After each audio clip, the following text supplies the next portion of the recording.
Hi, I'm Dr. Gemma, and welcome back to Cognitive, the Knitting Psychology podcast. Cheerfully and somewhat irregularly in business since 2008. Segments today may include what's on my hooks, needles, and spindles, a strategy, something I really like, put a lid on it, oh shoot, and blather. So sit back, put your feet up, pick up your knitting, crocheting, spinning, weaving, or dyeing, or any other yarny thing you're doing, and get ready to enjoy. Well, hello there. This is episode 289 of the new series of the Cognitive Podcast, and I'm still Gemma, and I'm still adrift. I have to say, the last few weeks I feel like I'm just sort of hanging in and pushing through, and that's because I'm coming up on my summer vacation. The week after July 4th, I have the entire week, and then they decided that we should have the Friday off, the 2nd, in honor of the 4th, instead of giving us the Monday. If I had known that in advance, I'd be taking the first week of July off, but it may be better this way, because now I get that extra day. So I'm sort of hanging in and waiting for that. So I'm doing a lot of the normal things, and this week I went a little crazy with the photos, and I'll talk about that in the blather, but you can see in that opening photo, it's me and the goddess Athene. I like that picture because she's a lot older than I am. But also, I could not resist William Morris. I found that they have a copy of William Morris's illustrated Geoffrey Chaucer. And I put in the title page and the first page, and I could just die. It's so beautiful. And of course, you know what happens when I do that. Yes, it means I get to read to you in Middle English, the way it would have sounded when Chaucer was alive and speaking it. Now, as I say that, you have to remember I haven't done this in a long time, so I might be a little bit lame at it. But this is what English used to sound like in the year 1400. This is the opening of the prologue. Thank you for your patience. Juan that Aprile with his shore suta, the drukt of March hath persed to the rute, and bathed every vine, in switch liquor of which thereto engendred is the floor. Juan Zephyrus eke with his sway to breath, inspired hath in every holt and hath the tender crops, and the young sun hath in the ram his half course iron, and small fowlers maken melodie, that slapen all the nicht with open eye. So pricketh hem nature in her courages, then longen folk to go on pilgrimages. I love that. And pomeres for to saken stranges strandes, to ferne houes knauthe in sondre landes, and specially from every sheerest end of England to Canterbury they wende, the holy blissful martyr for to sake, that hem hath holpen Juan that they were seek. So there you go. That's it, baby. I love that stuff. I've delivered entire lectures in that. Makes you happy. Sorry, it makes me happy. It's lovely to read. It's very rhythmic and melodic compared to modern English. For those of you who are wondering, Shakespeare's English has that same kind of melodic flavor. It's been most compared to Irish accents in the backwater areas of Ireland. I'm not going to explain why that is, but that same rolling of letters and melody is there. Oh, William Morris, you never disappoint. Your comments are welcome. Please feel free to comment here on the blog at cognitivepodcast.blogspot.com, or you can comment on our group on Ravelry, as my good buddies Turbo Gal and DC Elaine Knits did. And Elaine, I have to say this, I loved your post. What did she actually say? She says, I always wonder when you do the catching up at home, when you are out gallivanting all weekend. She says, I really should do more gallivanting. It sounds like fun, but the knitting is always calling. Elaine, you've missed something key here. You can have it all. I knit on the train while gallivanting. But, yes, actually, I will tell you the answer to that, because I thought that makes a lot of sense that you'd even ask. I must sound like all I do is mess around for 48 straight hours. No, actually, I'm not clear about it all the time. First, I work at home. So I do a lot of little tasks all day long in between patients. It's really very interesting when you can work full-time at home. It's, in fact, an enormous relief. And my house has never looked so good. So I usually, you've heard this, I give myself 15-minute increments most of the time. And I just grab 15 minutes here and there all week long to do things. So I'll walk through rooms. Every time I go through a room, I pick up one thing and put it where it belongs. I have specific days of the week for the laundry. My laundry is not on the weekends. It used to be, and I realized that doesn't work well. And we have a few things, like we always do the sheets on Saturday. We change all the beds. And on Fridays, we do all the towels. And then each of us has a day of the week to do our own laundry. I finally got smart and started doing mine on Mondays, because that's when the boys are most likely to be totally out of the house and I have a clear run.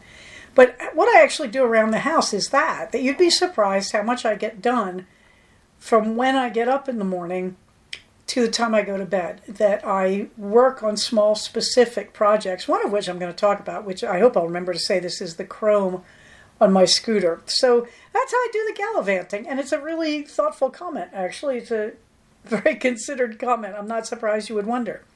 I also want to thank Turbo Gal, who said, yay, you're running again, and I said yes. I'm very, very glad, like you, that I'm running, because I'm a much happier person when I do. And then Turbo Gal said, the great thing, I'm quoting this, when I got my first real job and had to make some decisions, I bought Personal Finance for Dummies. Here's the important part, and it was the best money I ever spent. I routinely give the book to college grads.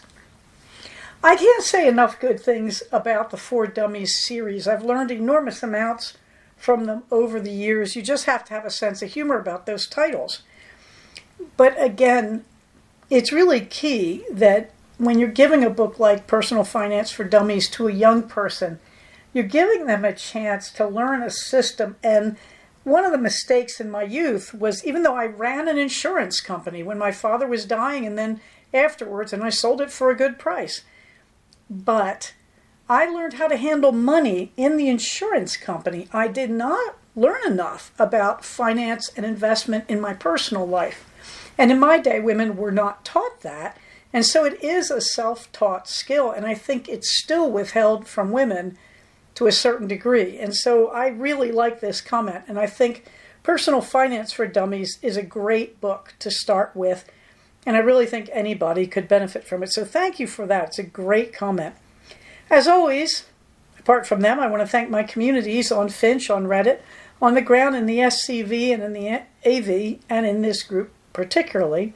You can find the link in the show notes to Cognitive Fiber Retreat 12. Now, good news is when I have that week off, apart from my usual every 6 months filing, cleaning up the internet, cleaning up all my accounts, and saving things to my 4T hard drives, that's the basic schedule. And I'm looking at a few other fun trips, but I haven't solidified any plans yet, which is a shame because I should for some of these trips. But I'm hoping to sit down and do some organizational stuff on CFR 12. There's not a lot to organize. I am going to open the sign-ups. Actually, really, they're kind of open anyway, but if you want to sign up, let me know. But I'd like to get some idea. I'd like to get people to sign up because I'd like to get some idea of who's coming and what kind of fun we're going to have. All right, so that will be November 7th, 2026. Mark your calendars. Don't forget to check back. And also don't forget I'm going to say the Knitted and Crocheted T-shirt fashion show. I've been calling it the Bloodroot Tea Show because I'm hoping I can lure some of you into knitting that. I'm going very slowly on mine, by the way, but I really would like people to show off these things because for a more practical purpose, I would like to know these patterns to expand my group. I now wear at work most days, I wear the knitted and crocheted tees and tunics that I made for myself. And it is so satisfying. It is much nicer than any of the dress shirts I have. I really enjoy them. So I think any pattern I can get is a good one. Do not forget that we are still collecting donations for Loretta 1031's Crocheting Club, and the link is still in the show notes to go see what she wants. Okay, so what's on my hooks and needles, you may be saying? You may remember I'm kind of finishing a lot of little stuff, and what I'm really doing is cleaning off my desk and my tabletop. They sit in my study at 90-degree angles to each other, and they're covered with yarny things. And I decided the time had come to start decluttering. And I did massive decluttering on my desk, and I found a giant heap of Easy Peasy yarn. That is the stuff that comes in the Woobles kits and the Mini Craft kits. And I was just going to heave it out, and I said, that's not right, because I've got so many different colors, so many different scraps. So that's how all these little Woobles are getting done. I'm just sitting here cranking them out with my scraps, making them up as I go. They've been bears and cats after I finished the Highland cow from Mini Crafts, which I had in a kit. So yesterday, I finished the Northern Lights polar bear. I call it that because I ran out of white yarn, so its bottom half is purple, and I'm saying that's the snow reflecting the Northern Lights onto my polar bear's white fur. Sounds good to me. So there it is, the Northern Lights bear. Very cute. Got a big old schnoz on it. The other thing I have on my desktop is all these mini skeins rolled into balls that I've collected over the years, probably mostly at CFRs. So you may remember the Abbas cowl, which was the pattern of one of the CFRs, and everybody sat around crocheting these things. And the Abbas cowl is brilliant because it's free, it's mind-blowingly easy, and it will suck up all your yarn, all your scraps, depending on which size you make it. I make it in sock yarns to suck up those scraps. And the first time I did them, I did like 7 of them that year. I want to say that was 2023 or 2024.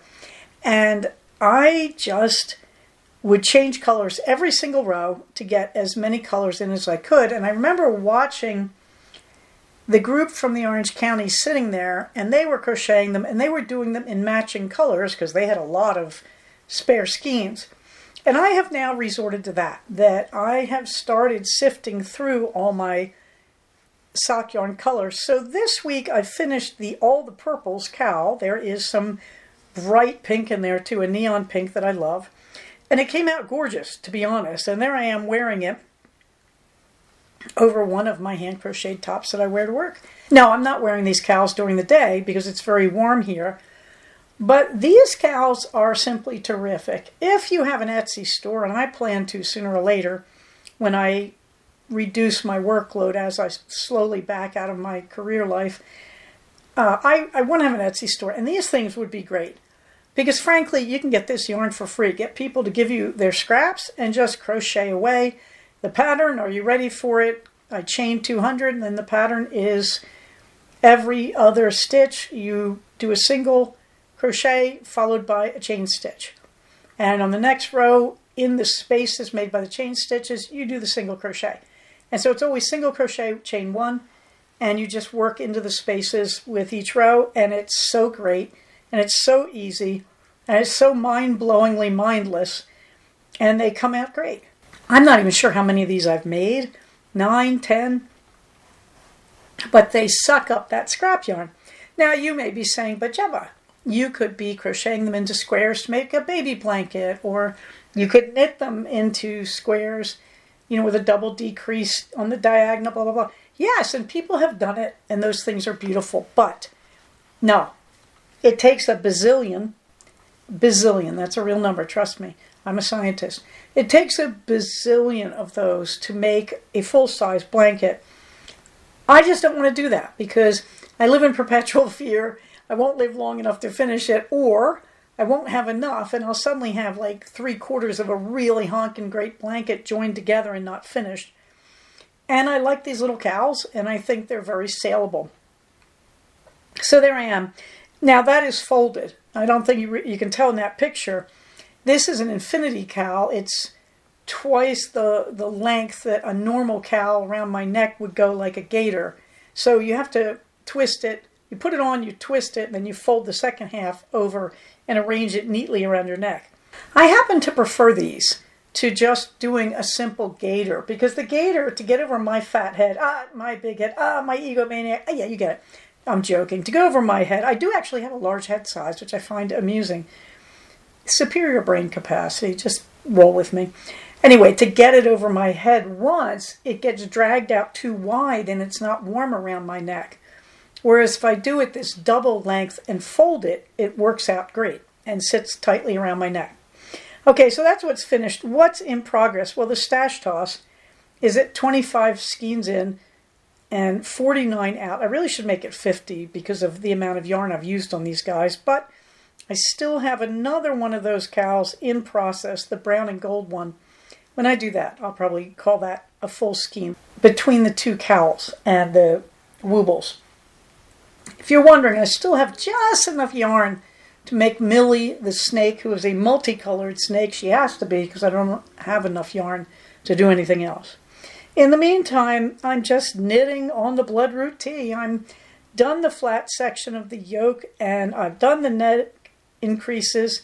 I'm knitting in the round with the sleeve increases, but I finished my first ball of yarn on that. I had 2 coordinated colors.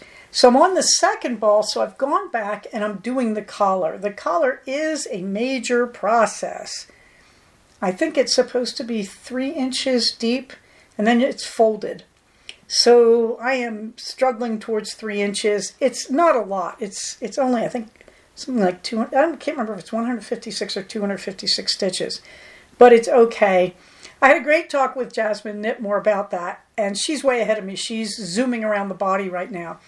Because once you get the collar on it, and then you get the sleeve increases done, and you separate for the sleeves, there's not much of the sleeves after you separate on the size I'm using, on the version I'm using.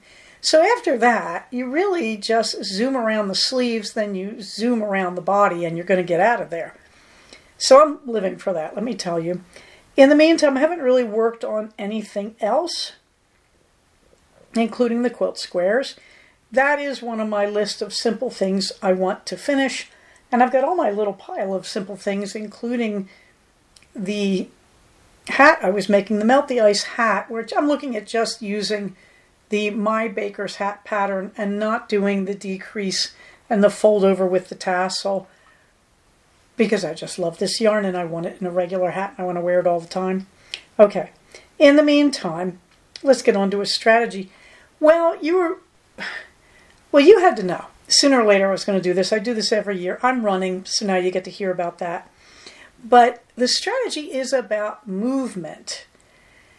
Obviously, I've been running now. I'm in my 3rd week, and I'm very conscious of movement. And I'm also conscious of movement because I'm older. And most of my caseload is now over 55, which is interesting, because they don't train us a lot in gerontology, frankly. So I'm learning by living it, is the best way to put it. But the thing I see, the mistake I see all the time, is people not moving. And they have all sorts of reasons why they can't. Some of them are very valid, and some of them are just ridiculous. But the pattern that emerges is not about what they're doing now. It's the way they see themselves in motion, and this is why I think this is worth talking about to a broader audience than simply elderly people. The reality is there's a certain amount of luck, there's a certain amount of genetics, and there's a certain amount of self-discipline involved in being able to move when you age. Now, you can't control the genetics, but I am living proof that if you do have some self-discipline, the genetics are not as bad as you thought they were. In other words, my family ages badly. We don't live long, and by the time we get in our 60s, I used to think of my older relatives when I was a kid as being bucket-shaped, which is kind of embarrassing. But of course, they were from a very different generation. They worked physically hard all their lives, explaining to them that they should run wasn't going to make sense. So no judgment there. But I'm in the first generation of people who started to exercise consciously because our lives were less physically oriented. Not all of us. I have to say, this is a middle-class perspective I'm giving you. Let's be fair. Nonetheless, that's what I am, that's what I have, and I think that's what most of my listeners have. Having said that, the best thing I did, seriously, in my entire life, the thing that has had the most positive impact over and over and over, was I started running in secret when I was 10 years old because people would have made fun of me. We didn't have running shoes. We didn't have running clothes. You ran in sweats, which was disgusting. It was like running in a wet paper bag that kept slapping you, well, cotton bag, with your sweaty clothes as you ran. And let me tell you, running in the rain was a real trip. And I did live in Philadelphia suburbs, so I did run in the rain quite a lot. And I also lived in the mountains. I ran in the snow and the ice. And the shoes were terrible. They were just flat-bottomed Keds. So it was a bit hard, back in the days when I went to school in a one-room schoolhouse and I had to walk uphill both directions through the snow to get there and all that. But it was an incredibly good thing to do. It came into fashion when I was about 13, so I felt like I could run more openly. Running shoes were invented, I'm not joking, when I was 18, and my team, I was on the rowing team at the University of Pennsylvania, we were given them for free by a company called Brooks that no longer exists. The current Brooks is not related. So there I am in my first running shoes, and I can remember the day all of the oars people put on their new shoes and went running, and people all over the boathouse were going, "This is amazing!" Oh, we love those shoes. Okay, so it wasn't an easy thing to do, so I say this with love, but with reality. When I understand when you say it's hard to do this, I know it was hard for me too. The other thing is, I don't want you all to go running. Not everybody is a runner. There are distances you should never do, no matter how good a runner you are. That includes the marathon, if you ask me. The Harvard study that came out, I think in the early 2000s, the biomechanics of the foot, basically shows that runs that are 26 miles long are simply too long. Okay, having said all that, what I'm really saying is you don't have to run. But you do have to move, and the habit of being in motion a certain amount every week is going to protect you for the rest of your life. It is a very good thing to have. I have literally been told by one doctor when I was seriously ill giving birth, she said, "Everybody was expecting you to die. That's what's in your chart. Why are you alive?" And when I told her what I did every day, she said, "Running saved your life. There is no question of it, as far as I'm concerned." She said, "You were supposed to have a heart attack." And she said, "You must have an incredibly strong heart. You wouldn't believe the readings in your chart. When they're saying you're going to have a heart attack, your blood pressure simply starts recovering." It shouldn't have happened. So, movement. I am here to tell you, it may save your life, but the point is, you want to do it as you age. It's going to change your body as you age. And it's going to make a heck of a big difference when you hit your late 50s, let me tell you. Now, the thing is, we live in a very tech-savvy age. So part of what I really like is I want to show you the applications, and I'm always describing their icons. So I thought I'd let you see them. These are all on the Apple Store, the iOS application store. Some of them do have a price. I'm trying to think. The Adidas one that says running and has the Adidas sign above it, that used to be Runtastic. That's a heck of a good app. And I highly recommend it. Currently, I'm not paying a subscription for it. I have the 5K, the orange one I adore. The orange is the 5K and the 10K, not the 21 so much, but I'm not doing that distance anymore. I keep it around, you never know when I might. But the 5K and the 10K in orange, they are still there, but you got to dig for them because they're very old. And they are simply couch to 5K, couch to 10K. Normally at this time of year, I do the couch to 5K. It says Run 5K is the actual name of it. I'm not. This year I just decided to do the Run 10K because I was starting a little late in the season and I wanted to race this weekend. So it's been 3 weeks by the time I race. That is not great prep for 5K. So I said, all right, what are the negotiations I'm going to make? What I decided is when I get running full speed for a 5K, it's going to take me 39 to 42 minutes generally. So I said, I want to get up to running for an hour. That used to be the time it took me to do a 10K. I did it in like 1 hour and 6 minutes, something like that.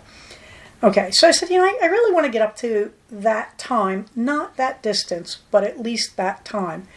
And the 10K, the Run 10K, which is orange there, the icon for the app is orange. That will take you there fairly quickly. So today, in my third week of running it, now I have skipped some of the runs because I was more fit. So week 1, I ran 1 day of it. Week 2, I think I ran 2 days of it. Then I ran week 3, and I think I ran week 4, day 1 today. Because I am a little more fit than a total beginner. I will say that for me. But today was the first time I cleared 3 miles, which means a lot, because it means I'm going to make it through Saturday's race. That's the Sugar Daddy 5K. And the important thing here is you don't run a race you haven't trained for. So I can't run a 5K, but I will walk and run it in intervals. I believe I'm going to use the Run 5K 2 days of that program. I've been trying to figure out how I want to do that. That should take me through 2 days because those are shorter runs at this point. They're like, 28-minute runs. But I'm ready to be out there for an hour to do a 5K, which is a little embarrassing, but you know what? I'm 65 and I'm out there, okay? And the idea is I feel great and I like the time. I went out today for the first time. It crossed the 1 hour mark. I think it was 67 minutes. And this is based on time, not on distance. They assume you'll make the distance. Of course I won't. I run so slowly because I'm old, but that's okay. Just run based on time and don't worry about it.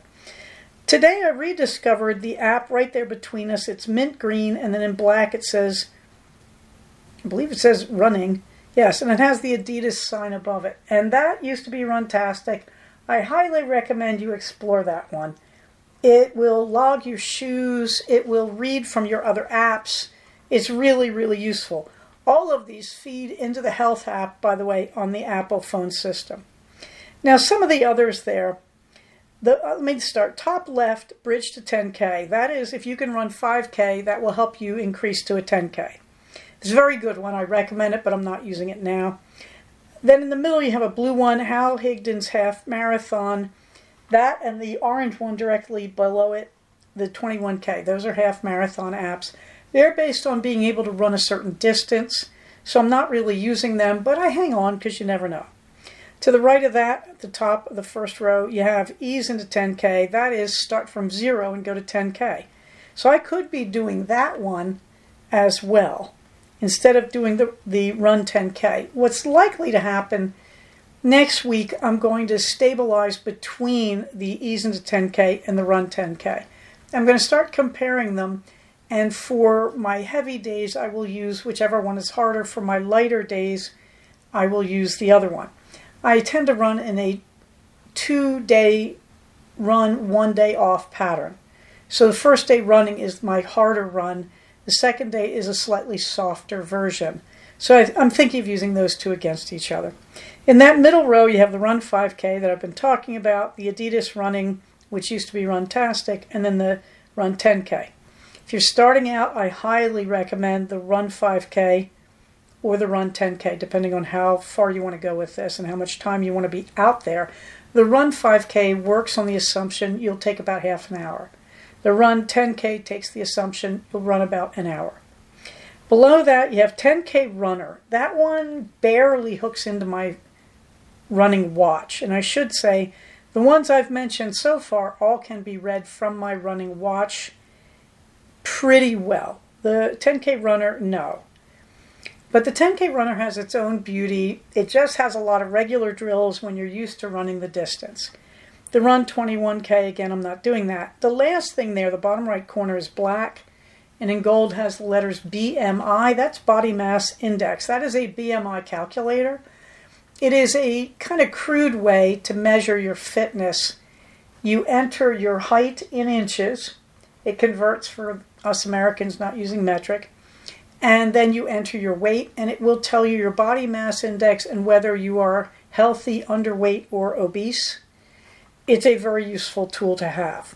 Okay, so I think I've already told you, I'm at 3 miles and running a full hour.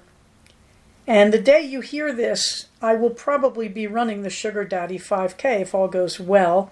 And when I say run, you have to remember what I mean right now is run for a brief interval, walk for a longer interval, run for a brief interval, walk for a longer. Currently, I'm varying a bit between the apps, but mainly I'm running about 2 minutes, then I walk for 3. And that's a 5-minute set. And I do about 11 of those. And then you walk 5 minutes to warm up first, and you walk 5 minutes to cool down. That's taking me to an hour and some spare minutes. So the other thing I want you to get here in my strategy of movement, you need to move. You need to move your whole life in a systematic way. You need a practice of motion. This does amazing things. No, by the way, it does not do weight loss, no matter what anybody tells you. You have to think food is the gas, running, racing, moving is the oil. Your body runs better with oil, but it needs the gas to run. It needs the gas to function. Your food is going to determine your weight, but your exercise will make you burn your food a lot more efficiently, get more value out of the food. So no, I don't say exercise to lose weight. You exercise, number one, you need to sweat. You need to sweat regularly. This drains the poisonous stress chemicals out of your bloodstream. You've heard me talk about it. That's the big one. The other thing, it tones your body. Your body runs better. It resists illness better. And it processes food and energy more successfully. And a lifetime of movement has taught me you are going to reap the benefits. It doesn't matter how old you are when you start. I've known people who started marathoning. They started running in their 40s and started marathoning. I will say I started running at 10. It took me several years, but I ran my marathons, the 3 of them back to back, one a month, in 2003 when I was 42.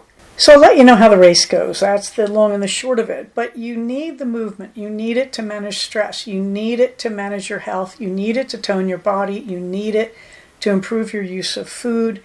And there are times in your life where it may actually save you. There's a whole aspect I haven't talked about, and that's the confidence that comes with it. I always am better and more confident and more happy and cheerful when I'm in my running phase of the year. Meanwhile, you can see my upcoming races. After the Sugar Daddy 5K, which I'll be running probably as you hear this, there is the Tehachapi Mountain Gallop 5K in August. And I will be ready for that, and I enjoy that one deeply. It's just a trip back to the old town where we used to have the Cognitive Fiber Retreat. I don't have a lot on the list because the main company that was organizing runs in the Santa Clarita Valley backed out, and I miss them. Okay, in the fluffy books, I am immersed in the Dragon series by Patricia C. Reedy. So I finished Searching for Dragons, which is the second book, which is okay. It's kind of a picaresque. They're traveling around together. It's clever. It's funny in places. It's not as good as Dealing with Dragons, the first book. That one is great, but it's okay. I'm in the beginning of Calling on Dragons. I'm listening to it at night. Meanwhile, I finished Dragons on the Edge. I may have told you this. This is the last one written by Maria Grace so far. It's very good. The ending is amazing. If you've been following the series, that last confrontation between two dragons is worth its weight in gold. It's really good. It's really smart. You know it's a possibility all along, but the strategic planning for it is really good. It's a nice piece of plot work for this author. I really enjoyed it. And I'm currently reading and sometimes listening to the latest book in the Juliet Tilney and Jonathan Darcy series. These are the kids of the families involved in Northanger Abbey and Pride and Prejudice. It's a very fun book, and I'm enjoying it. I just finished the one before, which I think I told you I wasn't that fond of. I thought it really pushed the boundaries of what would be acceptable in the late Regency. But I have to say it's a setup for what's going on in Fatal Unpleasantness at Netherfield Park. And I'm enjoying it. I'm really enjoying it. So, something I really like. Well, I already told you those apps. But I'm also going to say the apps you should know about. If you're walking or running or hiking or biking, you should know the Map My applications. Map My Walk, Map My Run, Map My Ride. By the way, this is all in the show notes. And these are excellent too because they draw a map and they show you your time. They don't coach you the way that the other applications I talked about will coach you, where you hear your music in the background and you get a voiceover telling you when to walk and run. The Map My series doesn't do that, but they are great. You just turn them on before you turn on your running app and it will show you your route. And that's great because you will learn your route for walking or for running or for biking. So something I really like, moving, running, the applications I mentioned, and Map My Walk, Map My Run, Map My Ride. But also, I got down to, of course, the Geffen again. And Happy Days are here again. I found the room dedicated to the arts and craft movement in the UK, Western Europe, and the US. And there are some pictures. And all I can say is, wow, I love that stuff. And at the top of the show notes, of course, William Morris is a part of that. He's part of the crafts movement, which becomes the arts and crafts movement. And these people believe that slow produced objects, craft products, things made by hand, they're reacting to the Industrial Revolution. And they believe that these things made carefully with craft and originality by hand are redemptive. They're good for people, they're good for the soul, and they're an answer to the uniformity, not to mention the pollution and the employment problems. Does this sound like the AI stuff to you? It should. This is not an accident, But anyway, they believe that doing these things by craft, by hand, carefully with artistic intent is the salvation of humans from the horror of the Industrial Revolution. So there's a few examples, and they're breathtaking. And William Morris as well. Okay, what else? Nothing in the green fingers. Put a lid on it. We discovered something new. These are recipes I've already given you. But the basic keto quick bread goes insanely well with the salmon mousse thinned down to make soup. To be honest, we've had it for dinner for the last 2 nights and nothing else. Because the salmon mousse is salmon with cream cheese and butter and heavy cream and some water to thin it all out. And it's just a feast of good, healthy stuff, including omega-3 fatty acids. The warm keto bread is low carb, dense and delicious. We buttered it and then we started dropping chunks in the salmon soup. We essentially discovered, all 3 of us, we could eat 2 ladlefuls of the salmon soup with like 1, maybe 2 slices of the buttered bread in it, thin sliced. And then we couldn't move. It's fabulous. Blather, well, we're in the quiet days of summer. My beloved son is home. The farm is very quiet now that we're past our days with all the llamas. And it's just us, the pony, 2 dogs, and a cat. Boy, the numbers have come down. So everything is very quiet. My son is studying Calc 2 because he didn't do well in it. But he's probably going to retake it. And he's trying to bring himself up to speed because he loved engineering. And he wants to do that. So Saturday and Sunday were essentially, I went running. I went on the train and knitted a little bit. But it was kind of hot and sticky to do that, I must be honest. And I did the museums. And there's some of the pictures of the Geffen. And it's a shame because you really cannot tell. That thing is huge. And it's not box-shaped. It's kind of curvy, swervy, the roof is. And it's hard to describe its shape.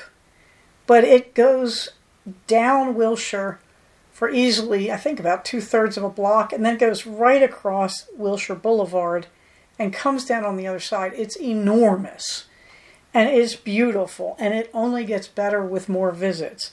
And I can't believe I'm saying that, because I'm not a big fan of the more contemporary stuff they have in there, but I'm slowly being won over.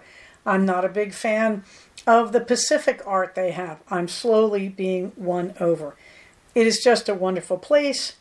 So I went through it again. I did not get waylaid by docents, and as you can see, I found the room full of arts and craft movement stuff. After that, you can find my calendar. You can find the community resources with the links to various things that I've referred to, including the social services link, which will take you to pages to get help for ICE and the LGBTQA plus community. Sorry, I was running out of letters there. Okay, Minerva gets the last word. Minerva notes that it is time to go back to the cement pond. If you are my age and you remember the Beverly Hillbillies, when they came to California and they got a place in Beverly Hills to live, they got a mansion, and they put a beautiful cement swimming pool in the backyard. And they had no concept of a swimming pool, so they called it the cement pond. And Ellie Mae, the sort of still hillbilly young woman of the series, she was raising ducks in it and doing everything in it except swimming. But anyway, the cement pond. My cement pond, you can see my big soaking tub, which I love. It has no jets, and I love that. I don't like jets in a tub, believe it or not. And Minerva is mystified by why I like the cement pond.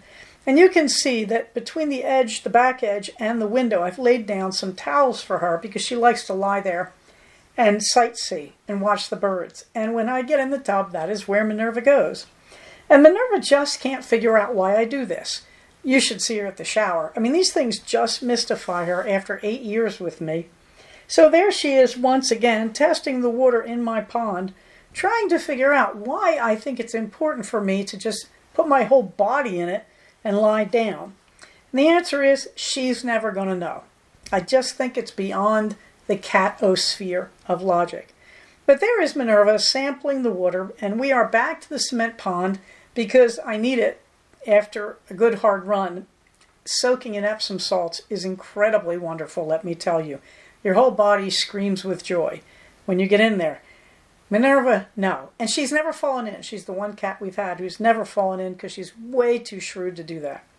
Minerva would like you to know that she lies next to me when I do the unfathomable behavior of rolling around in that cement pond. Because Minerva believes, even if I am weird and mystical, we are a community. And the community spends time together because when you support the community, you are supporting the individual.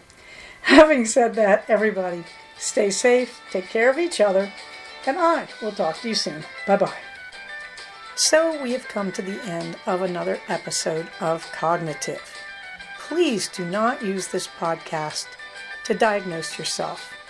If you think you are having a mental health problem, please contact a licensed mental health professional.